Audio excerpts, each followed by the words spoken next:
Hey everybody, I'm back. Morgan here. I wanted to follow up with the part 2 of hardest parts of being a plumber, or reasons that it kind of can suck at times. I left it off at employees, I believe. So we're gonna go to vehicles. Vehicles are definitely one of the more stressful parts if you own a plumbing business of having one. This is why a lot of shops, they'd rather just have like big loans and not own their vehicles outright.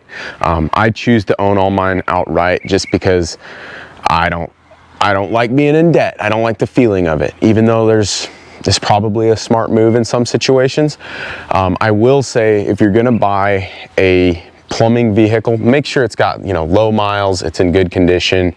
Spend the extra money because it will bite you in the ass. I've had multiple occasions where vehicles down causes many problems. When you're a service plumber, you've got jobs scheduled, boom, boom, boom, boom. You're driving down the road and your van breaks down. All of a sudden you got 3 days of work scheduled and you're like, I'm out of commission. And not to mention, these people that are depending on you, they've got no water, no sewer. So then you got to come up with plans like ASAP. It might result in you having to rent a U-Haul truck, which sucks because you get your trucks all stocked and there's no way you can get something ready to go that quickly. There's a lot of parts needed. So you can't just magically grab all this in 10 minutes and go do jobs. I mean, I've done it, but it sucks. Make sure you keep your vehicles maintained. Try to keep that minimized because eventually it will cause you stress. I got in an accident, I think it was last year, and once again, very stressful. I had to buy a shitty old plumbing van like the same day, and I paid way too much for it. No offense to if my cousin who I bought it from is watching it. I needed it. It was worth it at the time, but it broke down. Actually, I can show you. This old puppy broke down like a couple months. And this was when I decided we're getting nicer vehicles. I used to be such a cheap ass, and these are nice. I mean, I love this one because of the box, but it's just sitting here basically dead. It's kind of a storage bin now. But anyways, vehicles, they can be a problem. So now we got that out of the way, we're gonna go to stocking parts. Now this one, for me anymore, is not an issue.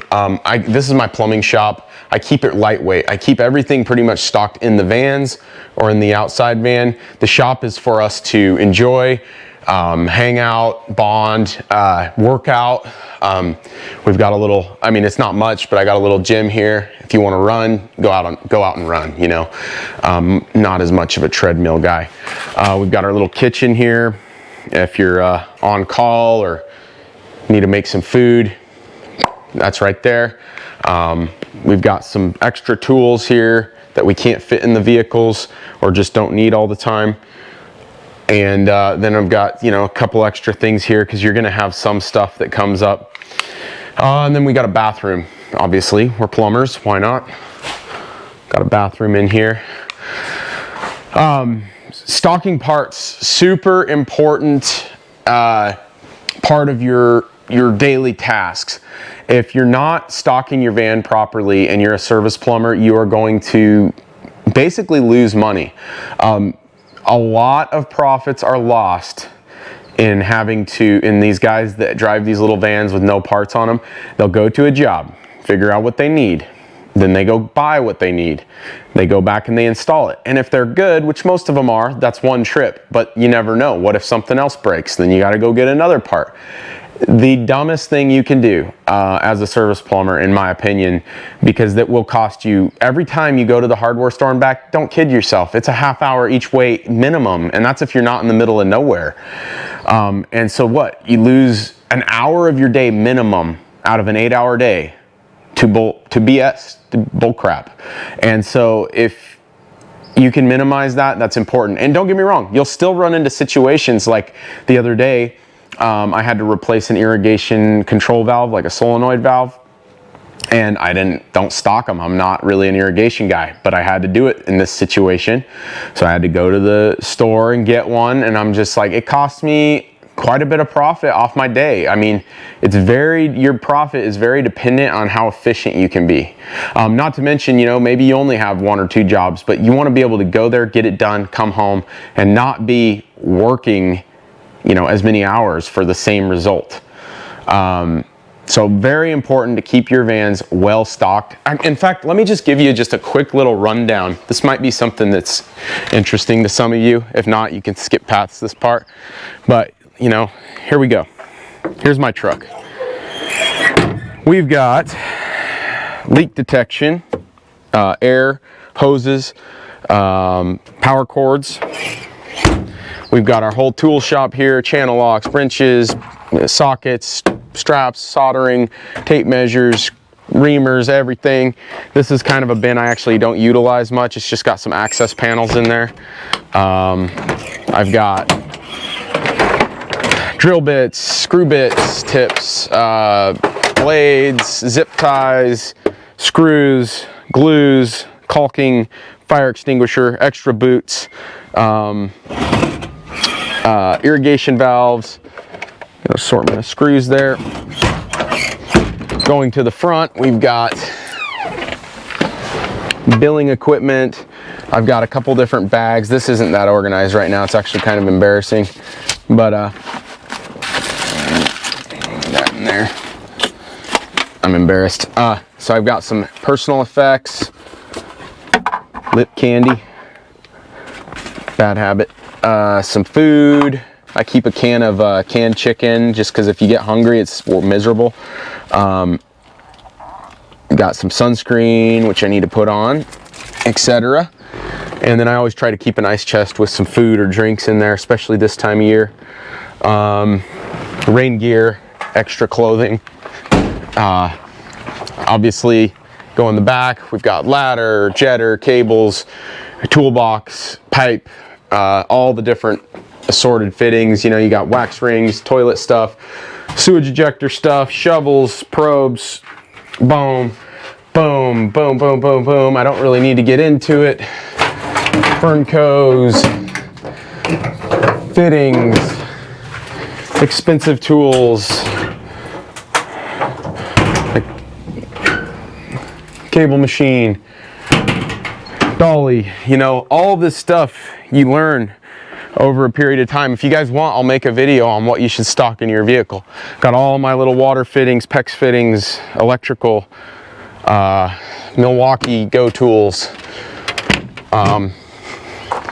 faucet supplies, jackhammer, disposal, stops, and all the gloves and crawl suits and drop cloths.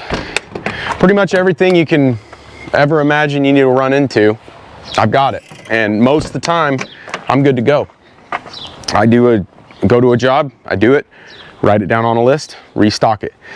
When you get employees, it's gonna be real hard to teach them to do that.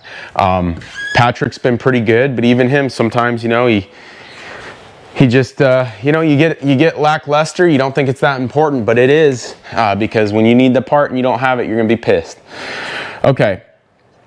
Billing, number 7. Billing is obviously another part where if somebody doesn't pay you right on the spot, you got to send the invoice, wait to get paid. They don't pay it in time. You got to either keep hounding them or go to collections or not get paid. Obviously, that's a big headache when you run this type of business. I think it's kind of speaks for itself. Be efficient, get your bills out on time. Get them out right away. I send all my invoices the same day that the job is complete. And I always try to send estimates too, because you don't want to have somebody where you verbally give them a price, they agree to it, then you finish and they're complaining. I always try to get, if it's a service call, $300, whatever, you know, but if it's a bigger job, anything around $1,000 or more, for sure, I'm going to get a signature that says you agree to this amount for this work, and they'll sign it. And then that way, when the time comes, here, you agreed, you signed here, I did my part, time to pay. Most of the time, that takes care of that issue, that tension. However, if it doesn't, you know, if you do have more issues, you can always take that, turn it to collections, and then you've got a lot more power to go back. Sorry, battery cut out for a second there. I had to swap it. So yeah, you know, that's an important part of billing. Other than that, that is a reason that I am a service plumber. I'm not gonna lie. When you're dealing with remodels, new construction, which I do some of, bigger jobs, they're always gonna be expecting to wait to pay you. Builders, 30 days, they drag it out. They don't have the money to pay you. It sucks. Bigger jobs, you know, it's a big job, but you only get paid percentages at a time, which make sure you're doing, by the way, if you're doing like a 3-stage job, first stage, get paid a third or 40%. Second stage is done, get paid the next 30%. You know, make sure you're getting paid along the way, because things can happen. Relationships can fall apart, people can run out of money, and then you're stuck holding the bag if you didn't get paid. So definitely keep that in the back of your head. And that's why I like service. For me personally, it's dirtier, more miserable work, but small jobs get paid upon completion. Moving on. Home warranties. When you're starting a business, and I might be going back because times have slowed down. I'm just a small business owner. I'm not trying to act like I'm a high dollar baller, but I love my life, man. I've got a great life. I cannot complain. It could be much worse. If you get slow, or if you're starting out, a good way to get work is through home warranty companies. What it is people pay an annual fee of $500, $600, $700 a year, and that includes when something breaks like a toilet or a leak, that they will contract you to come out and fix it. Customer owes like a deductible of $65, $75, $85. They'll have you come out and fix it, and they will pay you. They're a pain in the ass. I'd say 3 out of 5 home warranty companies are garbage. There's a couple I like First American, Choice is pretty good. And I might be going back. I don't work for them right now because I haven't had to, and they suck. They take a while to pay as well. But basically the deal is you get dispatched to a call, you show up, collect the copay from the customer either at the beginning or the end of the job, assess the situation, call the home warranty. Usually it's about 20, 30 minutes, maybe more. I've had an hour. It sucks. Wasted time. And then when they answer, they're saying, okay, what's the problem? Okay, well, needs a new toilet. Old toilet's broken. Well, how did it break? Normal wear and tear. Or if the customer broke it, then they'll make them pay for it. So normal wear and tear. If that's what happened, then you give them the cost of the new toilet. I usually mark them up a little bit because it costs me time to go get it. So hey, new toilets, say it's a $225 toilet. Well, you know, by the time I get it, it's a $300 toilet delivered. Get the toilet, and then you gotta go. Most of them want it broke down in hours. So, I work for $150 an hour. Or sometimes they want you to say like 85. It's kind of made up. It's kind of weird. And then you got to go, well, what's it going to take to make me put this in and be worth it? It's $300. So, okay, it's 2 hours. You know, it's like maybe you can get it done in 45 minutes, but you're not going to do the job for $80. It's just not going to happen. So you give them the price, and then they either approve it or decline it, which I've had them decline it, and then they want to find somebody cheaper. It's a pain in the ass. But when work's slow, these people keep the calls coming in because these people have already paid. So even if they're hurting for money, they're going to use that home warranty. So it's a handy thing to have in your back pocket, and it can be a good way to help grow a business because once you're on site, people get your number. Very likely that eventually they'll call you back directly, which is better.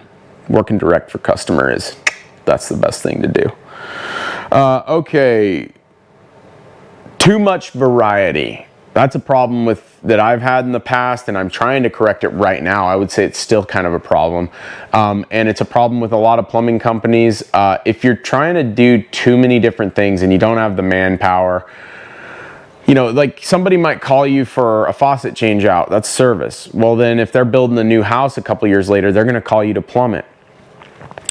it's very hard to balance. If you get busy doing service and you're doing 6-7 calls a day, where do you fit in the time to plumb in a new house? I mean, you're just not set up for it. Not to mention, you saw my van, how it was stocked.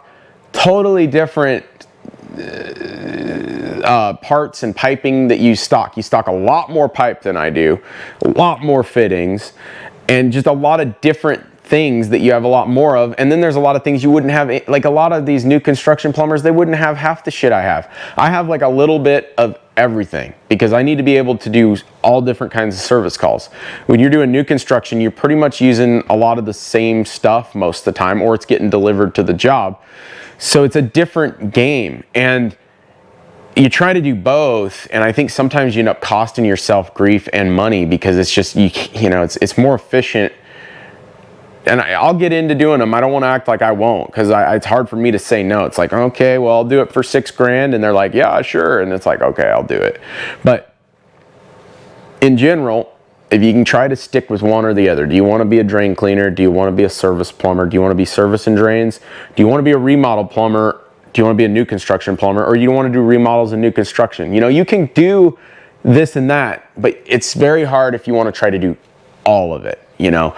And I haven't seen too many businesses that have done it well. So I think that there is some truth to what I'm saying. Again, that's just my opinion, and I'm sure there's other guys that can operate the whole taco, but I feel like I'm a pretty hardworking, smart individual. It's hard, okay? You need to try to simplify, make things work, figure out what your problems are, and fix those problems. And for me, maybe I'm just not meant for managing people. And for you, if you want to get into this, I don't want you to get into this wanting a better life and then having it turn into like more stress and worse than you were before. So know yourself, know your limits, and you'll do fine. Anyways, guys, this is gonna wrap up this 2-part video. Hope you enjoyed it. I know I'm kind of long-winded, but for some of y'all that are interested, I think it could be useful. I've just been doing it for a while, and I've realized that I do actually have a decent amount of knowledge in this, especially as a small business owner. And I know there's like Roger Wakefield, he's dope, but he's huge, you know, he's got a huge business. He's way beyond my level. A lot of y'all are just looking to start a plumbing business, and that's me. You know, I'm a small guy, do good, have fun, and I think a lot of y'all could maybe benefit from this, I hope. So sorry for rambling, and if you like these videos, please subscribe, help the algorithm gods, and we'll see you on the next one.